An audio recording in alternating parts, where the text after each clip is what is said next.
Aku pikir hidupku sudah mendekati sempurna. Namaku Rini. Aku punya pekerjaan yang kusukai. Aku seorang freelance desainer interior, dan meski klien sering datang dengan permintaan absurd seperti, bisa nggak ruangannya kelihatan mahal tapi biayanya kayak beli tahu isi. Aku tetap menikmati setiap tantangan itu. Siang hari aku biasa duduk di sebuah kafe kecil. Aku kerja dari situ, sekalian bantu-bantu jaga kafe milik teman lama. Tempat itu jadi ruang tenangku. Tempat di mana aku bisa bekerja, berpikir, dan merasa hidupku masih terkontrol.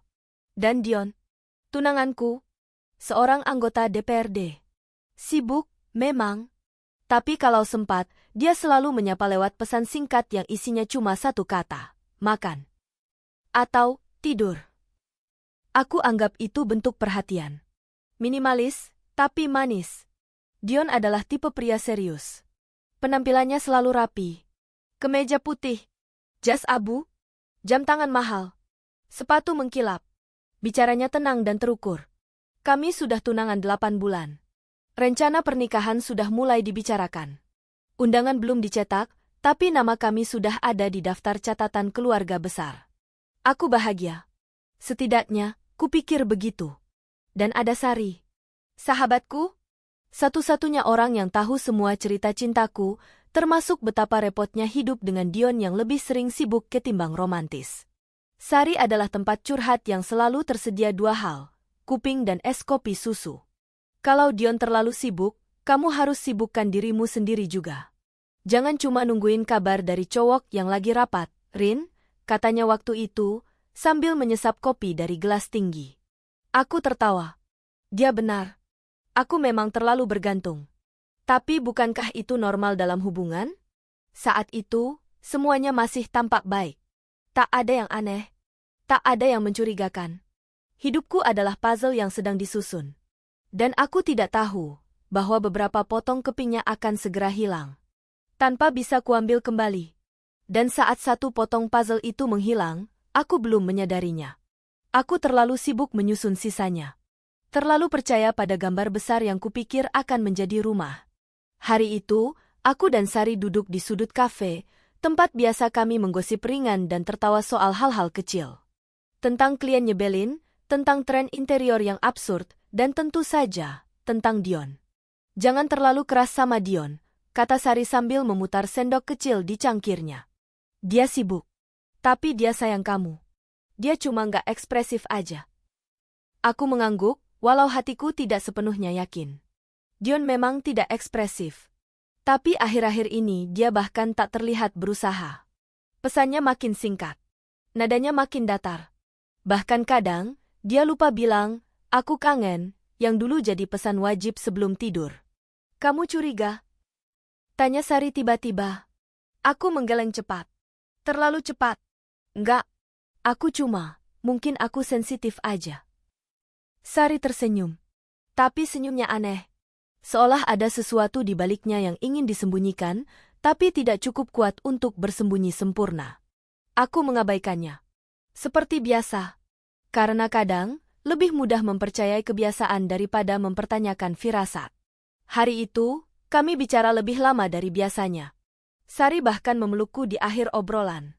Kamu harus bahagia, Rin, katanya, pelan. Dan aku, bodohnya, membalas dengan kalimat paling polos dalam sejarah pertemanan kami. Tentu, aku akan bahagia. Aku punya kamu. Aku punya Dion. Aku pulang dengan hati hangat. Tapi di tempat lain, 2 orang yang paling kupercaya sedang menyulam luka yang tak ku ketahui. Dan perlahan, sulaman itu akan berubah jadi pisau. Siap menancap tepat di dadaku. Sebentar lagi. Dan benar, luka itu tidak datang dengan bunyi. Tidak dengan dentuman. Tidak dengan ledakan. Ia datang dengan diam. Seperti hujan yang jatuh pelan, tapi cukup deras untuk membasahi seluruh hati. Hari-hariku bersama Dion berjalan seperti biasa. Terlalu biasa. Bangun pagi, sarapan sendirian. Dion sudah berangkat sejak subuh. Pesan masuk, rapat komisi. Jangan lupa makan. Aku tersenyum kecil. Dulu dia bilang, jangan lupa sarapan, nanti sakit, aku sedih. Sekarang, hanya makan. Hubungan kami jadi seperti pertemuan dua orang asing yang kebetulan saling tahu jadwal. Dan Sari? Sari mulai sulit dihubungi. Alasannya, banyak kerjaan. Banyak rapat. Banyak tanggung jawab. Tapi yang paling menggangguku adalah sesuatu yang tidak bisa kusebut dengan pasti. Perasaan. Ada jeda di antara kebersamaan kami. Ada ruang kosong yang tidak disebut, tapi terasa. Sampai akhirnya. Hari itu datang. Aku pulang lebih awal dari biasa. Jadwalku kosong. Klien mendadak membatalkan. Dan aku merasa ingin pulang. Ingin pergi ke rumah Dion. Rumah sepi. Tapi pintu tak dikunci. Sepatunya Dion ada di rak. Satu lagi, milik wanita. Nafasku terhenti. Aku tidak ingin berpikir buruk. Tapi tubuhku berjalan sendiri. Langkahku pelan, seperti takut pada kebenaran. Aku membuka pintu kamar. Dan di sana, Dion, Sari, berdua. Di tempat tidur. Tempat yang pernah direncanakan Dion dan aku tinggal bersama. Tempat aku pernah mengajak Sari menjenguk Dion yang sedang sakit. Dunia tidak pecah. Tapi ada sesuatu dalam diriku yang hancur perlahan. Mereka menatapku.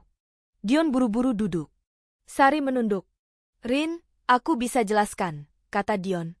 Nggak seperti yang kamu kira, bisik Sari. Tapi aku tidak mendengar penjelasan mereka. Yang kudengar hanya satu hal. Sunyi. Dan di dalam sunyi itu, ada jerit yang tidak bisa keluar. Hanya air mata, dan rasa bodoh yang menampar lebih keras dari apapun. Aku lari. Keluar dari rumah. Keluar dari hidup yang kupikir sempurna. Dan di bawah langit yang mendung, aku tidak tahu bahwa pelarianku akan membawaku ke seseorang yang hidupnya lebih gelap dariku. Tapi matanya punya cahaya. Dan lukanya akan menjadi cermin bagi lukaku sendiri. Aku berjalan tanpa arah. Langkahku gila. Napasku pendek. Hatiku robek. Aku tidak tahu harus kemana. Satu-satunya hal yang ku tahu, aku tidak bisa pulang. Kaki ini akhirnya membawaku ke taman kecil di pinggir kota. Tempat yang sering kulewati, tapi tak pernah kusinggahi. Aku duduk di bangku panjang yang dingin, menatap langit abu-abu seperti perasaanku sendiri. Tangisku akhirnya jatuh. Diam-diam, tanpa suara. Tapi deras.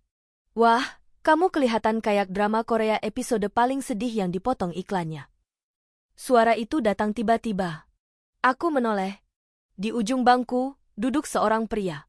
Rambutnya berantakan, pakaiannya sederhana, dan tubuhnya penuh tato. Dari leher, lengan, hingga sebagian wajahnya. Tapi, bukan itu yang mencuri perhatianku. Senyumnya. Senyumnya hangat, meski tatonya dingin. Maaf, katanya, mengangkat kedua tangan. Aku cuma bercanda. Kamu nggak apa-apa? Aku menggeleng. Tapi air mataku membocorkan jawabannya. Selingkuh, ya? Aku terdiam. 5 tahun lalu, katanya sambil menyandarkan punggung. Aku nemuin mantanku lagi diciumin cowok lain di kamar kos yang aku bayarin. Bedanya, waktu itu aku nangis sambil makan mie instan mentah.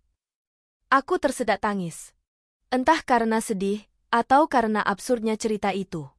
Nama aku Damar, katanya sambil menyodorkan tangan. Orang perantauan. Gak punya siapa-siapa di kota ini. Tapi tenang, aku punya 2 skill utama, bikin kopi dan bikin orang ketawa, walau kadang-kadang ketawanya tragis. Aku menatapnya, bingung. Dan kamu? Rini. Rini, yang baru disayat dari belakang oleh 2 orang terdekatnya? Aku mengangguk. Selamat datang di klub. Kita korban cinta, tapi jangan jadi zombie. Dunia nggak akan berhenti muter cuma karena hati kita penyok. Dia lalu berdiri, menatapku sambil menyipitkan mata. Ayo. Aku tahu tempat yang jual es krim paling enak sedunia, rasanya kayak pelukan tanpa pengkhianatan. Aku tertawa kecil. Tawa yang retak. Tapi tawa. Dan untuk pertama kalinya hari itu, aku merasa tidak sepenuhnya sendiri. Aku mengikuti Damar. Aku tidak tahu siapa dia sebenarnya. Tapi entah kenapa, aku merasa pria penuh tato itu mungkin satu-satunya orang yang bisa membuat luka ini tidak terasa seperti akhir dari segalanya. Tapi aku juga belum tahu bahwa setiap tatonya menyimpan cerita. Dan di balik tawanya, ada luka yang lebih dalam dari punyaku. Tapi saat itu, aku belum tahu. Yang ku tahu, Pria asing itu terasa tidak asing. Damar membawaku ke kedai kecil di pinggir rel kereta. Tempatnya sempit, bangkunya kayu kasar, tapi suasananya anehnya hangat. Ini dia, katanya sambil menunjuk kulkas kaca berisi deretan es krim cup. Rasa stroberi karamel ini lebih jujur dari mantan kamu. Aku tertawa. Tidak keras, tapi tulus. Damar memesan 2. Dia duduk di depanku, menatapku dengan senyum yang tidak menghakimi. Tidak kasihan.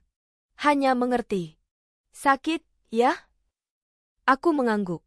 Yang paling sakit itu bukan karena diselingkuhi. Aku menatapnya. Tapi karena diselingkuhi oleh orang yang kamu percaya habis-habisan.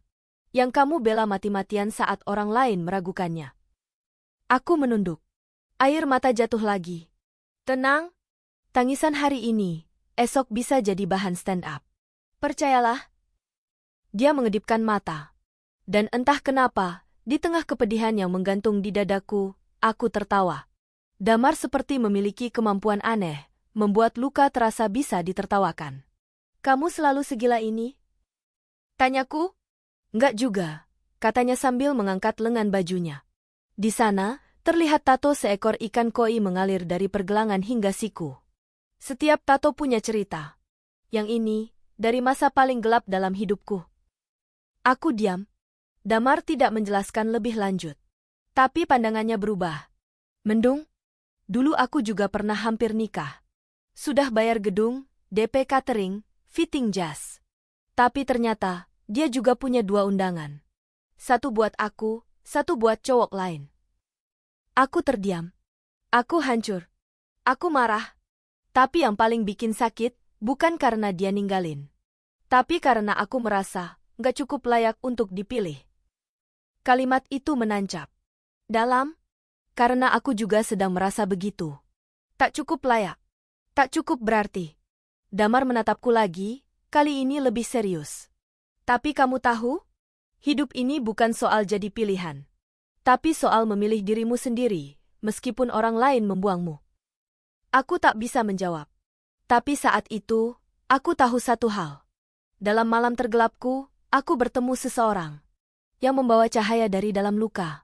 Dan walau aku belum tahu kemana arah ini akan membawaku, aku ingin berjalan sedikit lebih jauh bersama dia.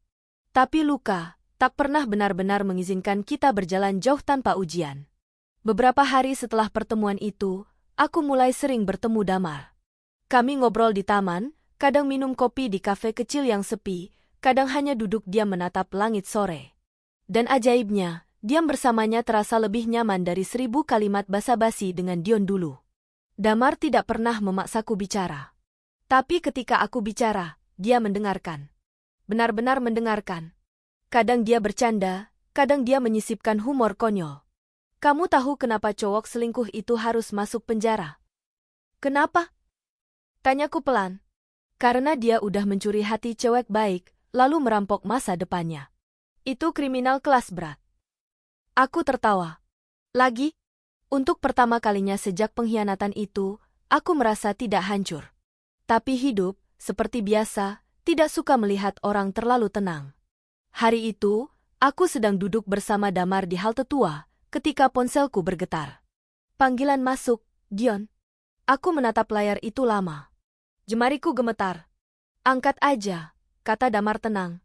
Biar kamu tahu kamu udah benar-benar selesai atau belum. Dengan napas berat, aku mengangkat. Rin, kita bisa ketemu?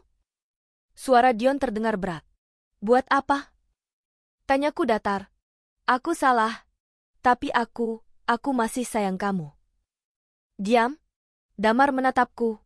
Tidak mengintervensi. Hanya menunggu. Besok, aku mau kamu datang ke rumah. Sekali aja. Kalau kamu masih mau dengar penjelasanku. Setelah panggilan berakhir, aku hanya duduk mematung. Kamu mau datang? Tanya Damar. Aku tak menjawab. Kalau iya, lanjutnya, jangan datang sebagai perempuan yang masih berharap. Datanglah sebagai perempuan yang sudah tahu harga dirinya. Aku mengangguk pelan.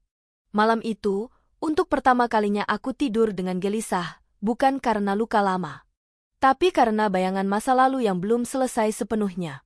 Dan aku tahu, Jika aku tak hadapi ini, aku tak akan bisa benar-benar sembuh.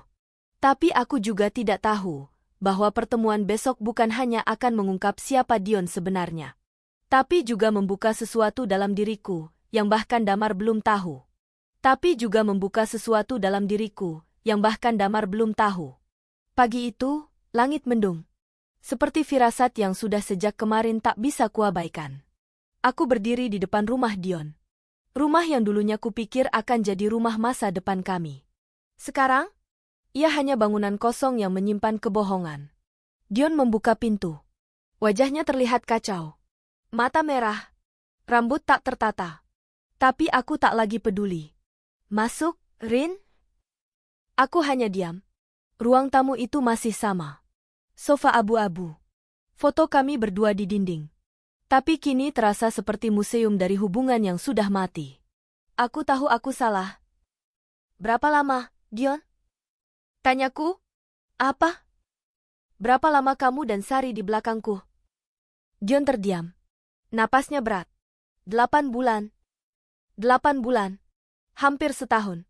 Saat aku sibuk mengejar proyek interior demi bantu biaya pernikahan, mereka sibuk membangun pengkhianatan.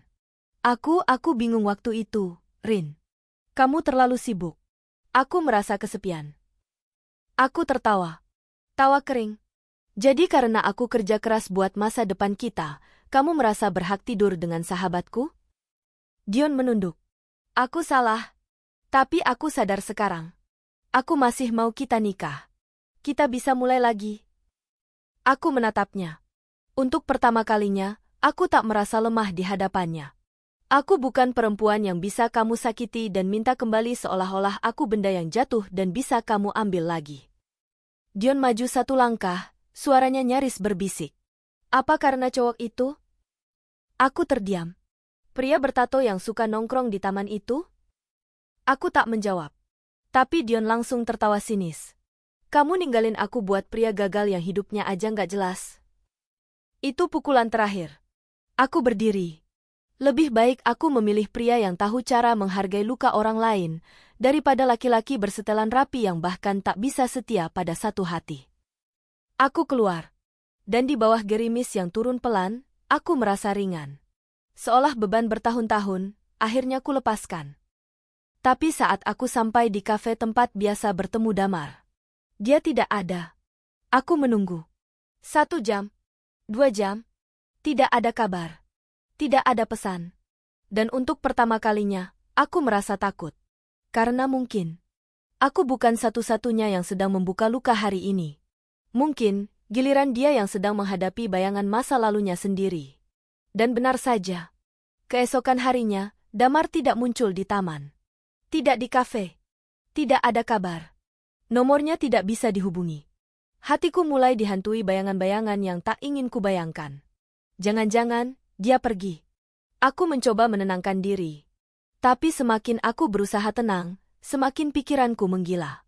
Aku pulang dalam keadaan gelisah, duduk di balkon kamarku yang menghadap jalan sepi. Lalu tiba-tiba, bunyi motor tua terdengar dari kejauhan. Suara knalpotnya berisik, khas.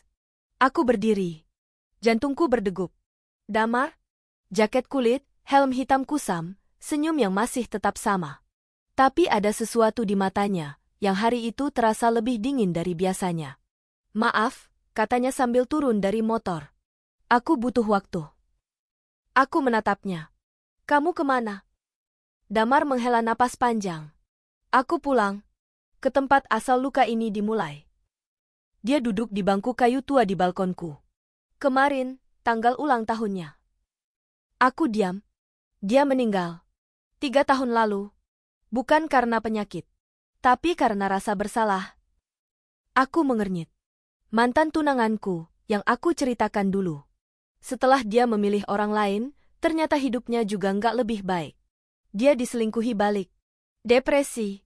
Lalu, dia mengakhiri hidupnya. Kalimat itu membuat udara di sekitarku terasa membeku. Aku nyalahin diri sendiri lama. Merasa harusnya aku mencegah. Harusnya aku marah lebih keras. Atau harusnya aku tetap datang di hari pernikahannya dan menarik dia pulang. Damar membuka jaketnya. Menunjukkan tato besar di dada kirinya. Gambar jam yang retaknya meneteskan tinta. Ini, jam saat terakhir dia kirim pesan ke aku. Pesan yang gak pernah sempat kubalas. Aku menatap jam itu. Jarumnya berhenti di angka 2 dan 47. Itu sebabnya aku suka bercanda. Karena aku tahu, satu kata bisa menyelamatkan seseorang. Bahkan cuma satu kalimat lucu bisa mengalihkan niat mengakhiri hidup seseorang yang kelelahan dengan hidup. Dia menatapku. Matanya lembut, tapi juga lelah. Makanya aku sering ketawa. Tapi di baliknya, aku takut. Takut kehilangan lagi. Aku meraih tangannya.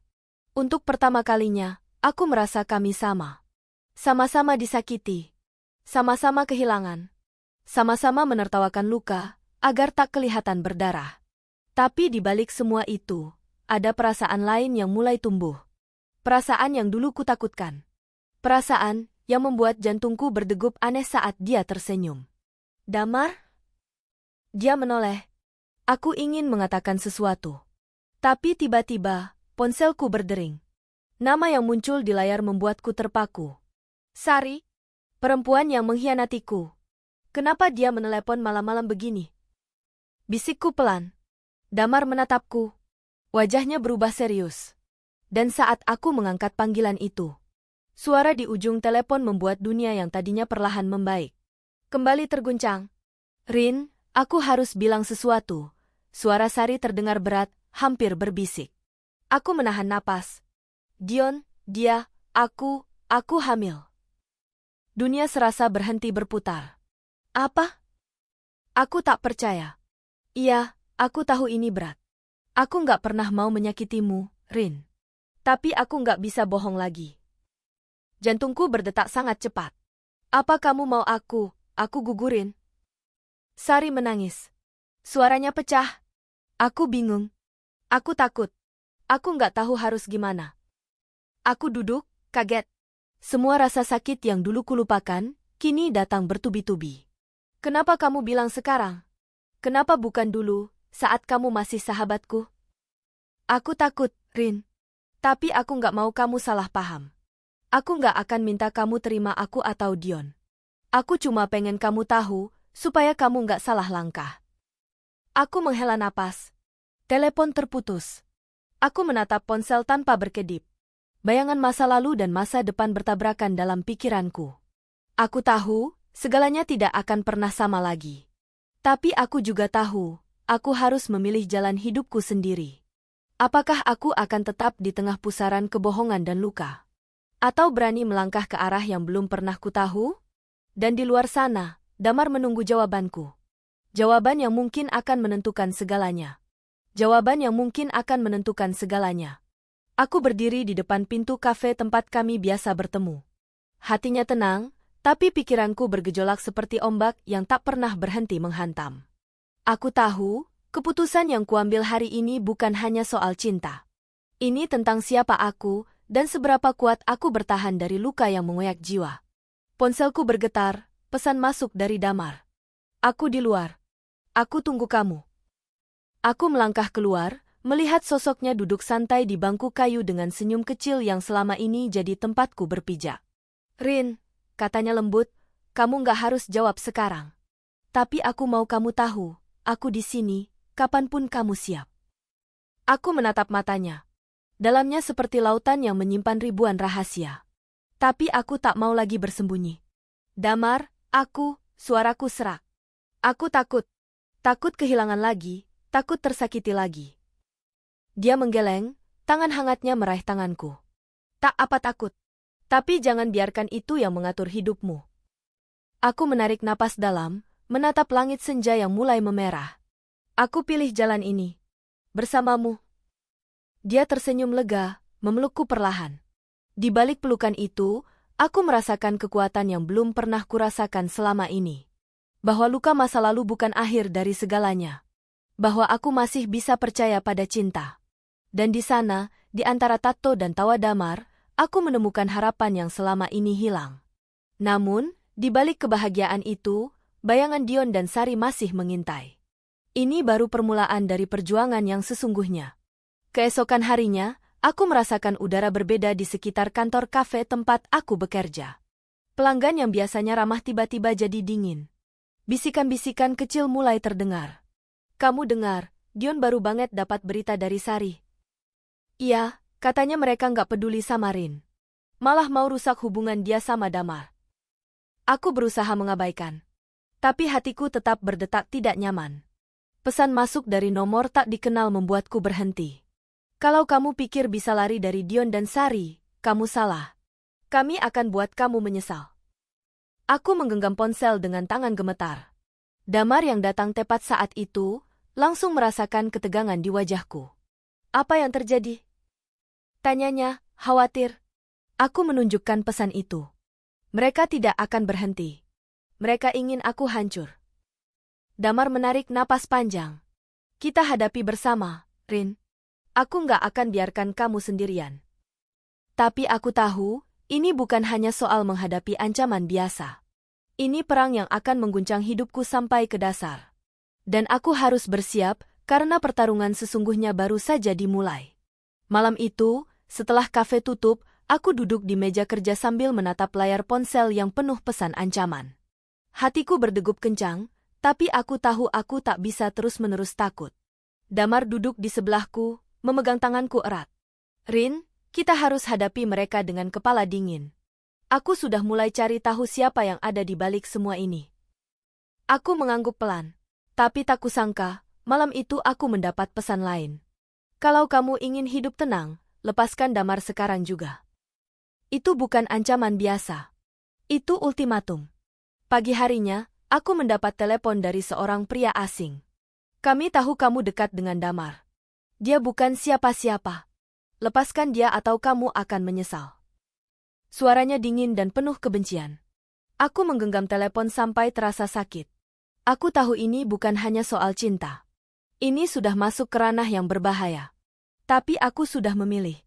Aku memilih melawan. Karena aku tak mau lagi lari dari bayang-bayang masa lalu yang terus mengejarku. Aku harus jadi lebih kuat. Dan aku harus melindungi Damar, pria dengan tato yang menyimpan luka lebih dalam dariku.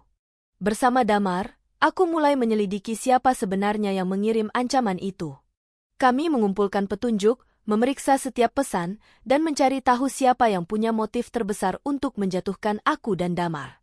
Satu nama mulai muncul di benakku, Dion, tunanganku yang ternyata punya kekuatan lebih dari sekadar politik. Tapi ada sesuatu yang membuatku meragukan semuanya. Sari, sahabat yang dulu kuberi kepercayaan, kini jadi duri dalam daging. Aku bertanya pada Damar, apa kamu yakin Dion sendirian dalam ini? Dia menggeleng. Tidak. Ada yang bermain di balik layar, dan kita harus hati-hati.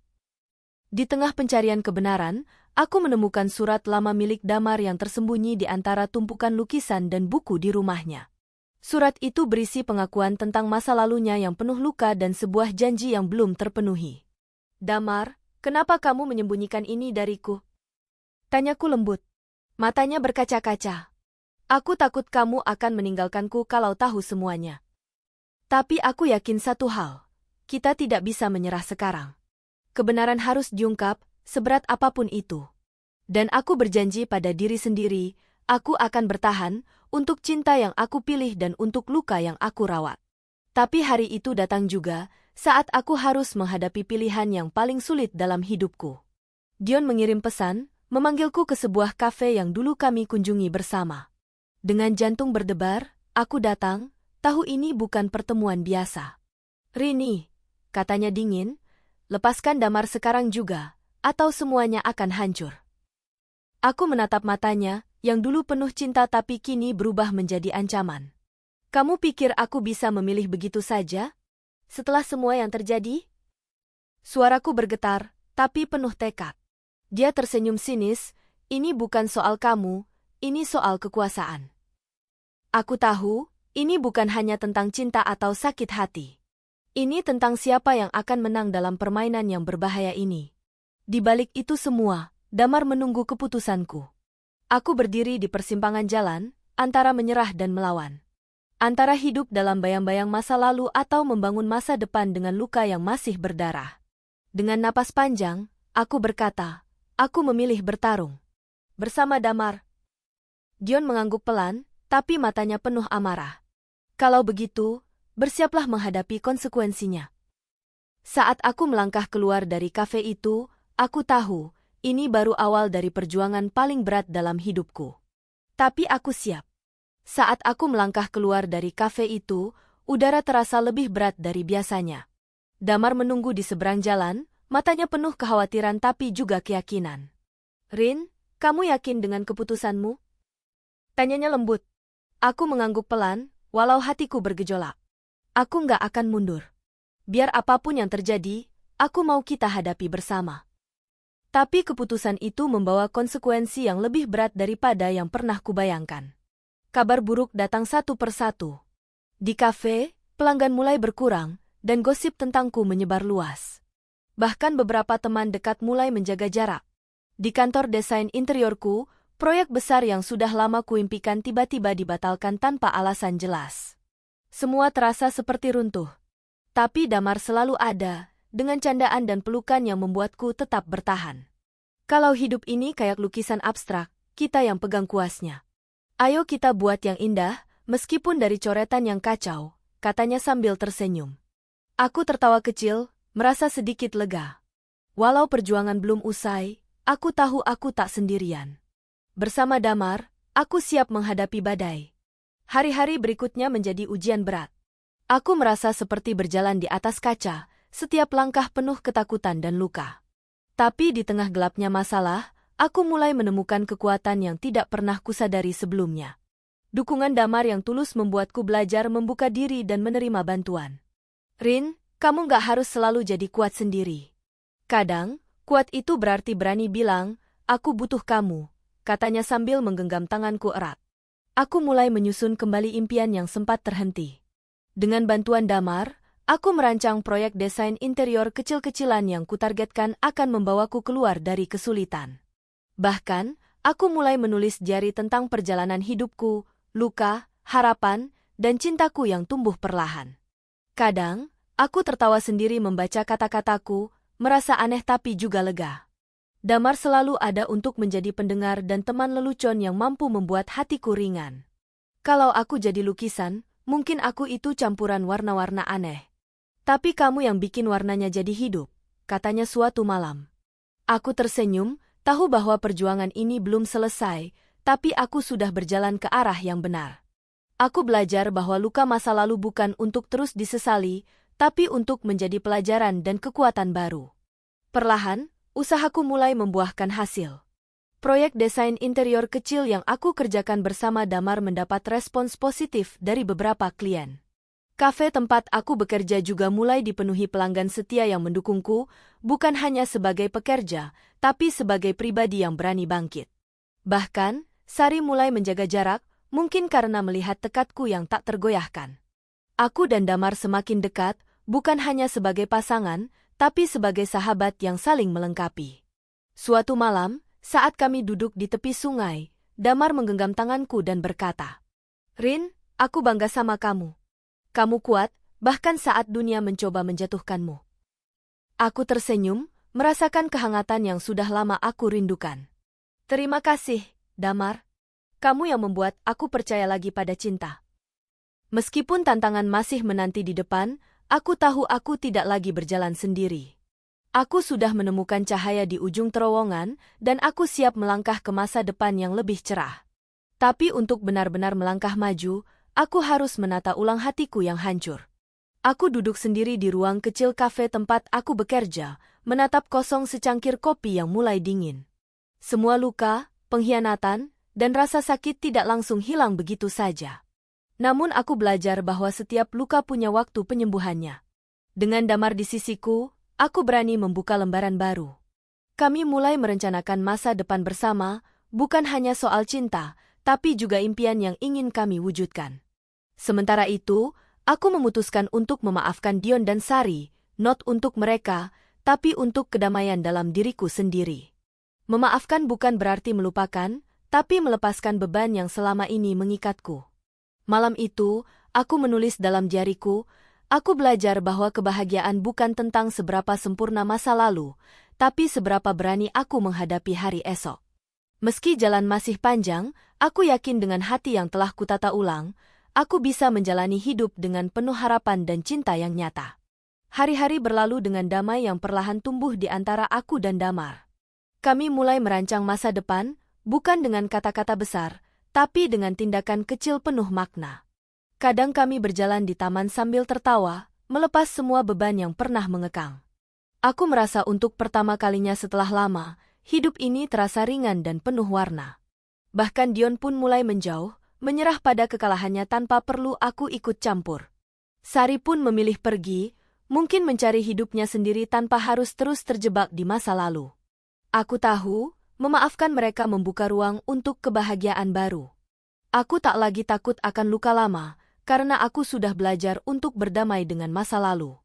Dengan Damar di sisiku, aku siap menjalani cerita yang baru, cerita yang aku tulis sendiri, tanpa bayang-bayang pengkhianatan. Dan malam itu, aku tersenyum, percaya bahwa akhirnya aku menemukan kedamaian yang selama ini aku cari. Namun, aku tahu hidup tidak pernah benar-benar berakhir. Setiap akhir hanyalah awal dari perjalanan baru yang menunggu untuk dijalani. Luka yang dulu mengoyak hatiku, pengkhianatan yang pernah menjerat, semuanya membentuk siapa aku hari ini, lebih kuat, lebih bijak, dan lebih siap mencintai. Bersama Damar, aku belajar arti kejujuran, kesetiaan, dan harapan. Dia bukan hanya pria bertato dengan cerita kelam, tapi juga cahaya yang menuntunku keluar dari kegelapan. Aku menyadari, cinta sejati bukanlah tentang kesempurnaan, tapi tentang menerima kekurangan dan tetap memilih untuk bertahan. Kini aku berdiri di sini, bukan sebagai wanita yang pernah dirusak oleh pengkhianatan, tapi sebagai perempuan yang bangkit dan menulis ulang takdirnya sendiri. Aku percaya, apapun yang terjadi nanti, aku sudah siap. Siap untuk jatuh cinta lagi, siap untuk terluka, dan siap untuk hidup sepenuhnya. Karena hidup, seperti lukisan, adalah karya seni yang terus berkembang. Dan aku akan terus melukisnya dengan warna-warna yang paling indah. Terima kasih sudah mendengarkan cerita ini sampai akhir. Semoga kisahnya bisa menghibur, menyentuh, atau bahkan menemani hari-harimu yang sepi. Kalau kamu suka cerita-cerita seperti ini, jangan lupa untuk subscribe, like, dan komen ya. Aktifkan juga notifikasi dengan klik loncengnya, supaya kamu nggak ketinggalan kisah menarik lainnya.